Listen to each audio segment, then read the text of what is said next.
राजसमंद से खबर है, मार्बल उद्योग पर प्रदेश सरकार ने 25% रॉयल्टी बढ़ा दी है। इसके कारण उद्योग अब बंद होने के कगार पर है। करीब 3 साल से सेरेमिक और विदेशी टाइल्स का दंश झेल रहे इस उद्योग पर सरकार ने रॉयल्टी बढ़ाकर व्यवसायियों को और परेशान कर दिया है। 20 दिन तक सरकार और जनप्रतिनिधियों से गुहार लगाकर भी लोग परेशान हो चुके हैं और अब वो विरोध पर उतर आए हैं। कल सामूहिक मौन जुलूस और विरोध प्रदर्शन का कार्यक्रम तय कर दिया गया। इस संबंध में सीएम और जनप्रतिनिधियों से बात हो चुकी है, लेकिन वो वार्ता विफल रहने के कारण कोई सार्थक परिणाम सामने नहीं आया। आखिर आज मार्बल व्यवसायियों ने ये कदम उठाया है। विख्यात राजसमंद पिछले 20 दिनों से सुषुप्त अवस्था में है। कारण माइंसों से डिस्पैच बंद हो गई है, जिसके कारण करीब 2 लाख मजदूर बेरोजगारी की कगार पर आ गए हैं। और सबसे बड़ी बात यह, सबसे अधिक मार्बल से राजस्व देने वाला जिला राजसमंद। इस संबंध में जनप्रतिनिधियों, प्रदेश सरकार को भी अवगत कराया गया। हालांकि पिछले कई लंबे समय से सेरेमिक और विदेशी टाइलों की मार झेल रहे मार्बल उद्योग को सरकार से आज थी कि रॉयल्टी बढ़ने के दौरान किसी तरह से कोई राहत दी जाएगी, जबकि सरकार ने 25% रॉयल्टी बढ़ाकर मार्बल उद्योग की कमर तोड़ने का काम किया है। ऐसे में अब सभी मार्बल से जुड़े संगठन विरोध में उतर आए हैं, क्योंकि सरकार से तमाम प्रयासों के बावजूद कहीं से कोई राहत नहीं मिल पा रही है। इसी संबंध में लेकर के अब अग्रिम तैयारियों को लेकर क्या तैयारियां हैं एसोसिएशन की, उसको लेकर बात करेंगे। माइंस एसोसिएशन के अध्यक्ष से सर, किस तरह की तैयारियां आगे, क्या विरोध? हम कल 19 तारीख को समग्र व्यापार संघ राजसमंद, जिसमें मार्बल के सारे संघ हम साथ में हैं, प्लस खाद्यान्न संघ, कपड़ा संघ, ज्वेलरी इंडस्ट्री, इलेक्ट्रॉनिक्स, सारे संगठन हम कल केलवा से पुरानी कलेक्ट्रेट तक वाहन रैली और पुरानी कलेक्ट्रेट से नई कलेक्ट्रेट तक हम पैदल मार्च करेंगे और कलेक्टर साहब को ज्ञापन देंगे और उनसे ये रिक्वेस्ट कर रहे हैं कि साहब इसको अभी तक हमारा जो शांतिपूर्ण जो प्रदर्शन है, आंदोलन है, उसको उग्र ना कराएं।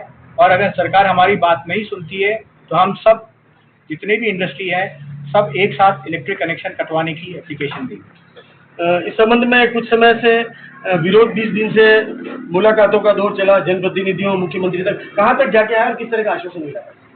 हमारे माननीय मुख्यमंत्री जी के साथ में काफी अच्छी सौहार्दपूर्ण वातावरण में मीटिंग हुई थी। उन्होंने हमें इसको रॉयल्टी के जो समस्या आई है, रॉयल्टी जो इंक्रीज की गई है, उसके समाधान के लिए 1-2 दिन के लिए बोला था कि हम 1-2 दिन में इसको सोच करके आपको उचित समाधान और हम व्यापारियों का हित नहीं होने देंगे, अहित नहीं होने देंगे, ऐसा हमें आश्वासन दिया गया था। लेकिन उस बात को आज हमें हो गए हैं करीब 6 दिन, लेकिन अभी तक हमें कोई भी आश्वासन नहीं मिला है। न हमारी रॉयल्टी कम की गई है, बढ़ी हुई रॉयल्टी को वो यथावत चल रही है। जबकि हमने माननीय मुख्यमंत्री जी को अक्टूबर 2024 में ही निवेदन कर दिया था कि मार्बल इंडस्ट्री बिल्कुल खत्म से हो चुकी है, इस पर किसी तरह के कोई टैक्सेशन का भाग अब नया न डाले, नहीं तो ये इंडस्ट्री एक तरह से मृतप्राय हो जाएगी। मार्बल सिटी राजसमंद के, मार्बल को कहा जाए तो एक तरह से रीढ़ की हड्डी मानी जाती है। यहाँ की सभी व्यापार प्रत्यक्ष या परोक्ष रूप से कहीं न कहीं से इससे प्रभावित है। स्थानीय जनप्रतिनिधि ने इस संबंध में अब तक क्या किया? स्थानीय जनप्रतिनिधि हमारे साथ में जाकर के सरकार तक हमारी आवाज को उठवा रहे हैं, वो हमारे को पूरा सहयोग कर रहे हैं, लेकिन न उनको सफलता नहीं मिली है, न हम व्यवसायियों को कोई सफलता मिली है। अगर जनप्रतिनिधि हमारे साथ है, 4 विधायक, सांसद सभी भाजपा से हैं, तो ये आंदोलन की आवश्यकता क्यों पड़ी?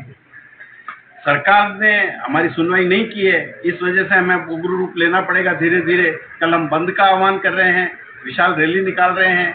हो सकता है 2 दिन बाद में हम सारे इलेक्ट्रिक कनेक्शन हमारी सारी इंडस्ट्रियों के कटवाएंगे और सरकार की रेवेन्यू को हम भी एक तरह से नुकसान देंगे और नुकसान के बाद में सरकार का अपने आप सुनेगी हमारी बात को, ऐसा हमारा सोचना है। यानी कि साफ तौर पे मार्बल व्यवसायियों का कहना है, जनप्रतिनिधियों द्वारा प्रयास किए जाने के बावजूद भी सरकार ने न उन पर ध्यान दिया है, न उद्योग पर ध्यान दिया है। कहीं न कहीं मार्बल उद्योग को पूरी तरह से बर्बाद करने की एक कवायद है, और जिसका यहाँ के मार्बल व्यवसायी, यहाँ तक कि पूरे राजसमंद की सभी जनता और सभी संगठन विरोध कर रहे हैं। अब इस संबंध में कल एक प्रदर्शन शांतिपूर्ण होना है, लेकिन ये प्रदर्शन आगे जाकर उग्र होता है या सरकार की तरफ से कोई सकारात्मक जवाब आता है, ये देखने वाली बात होगी। तरुण जोशी, NDTV न्यूज, राजसमंद।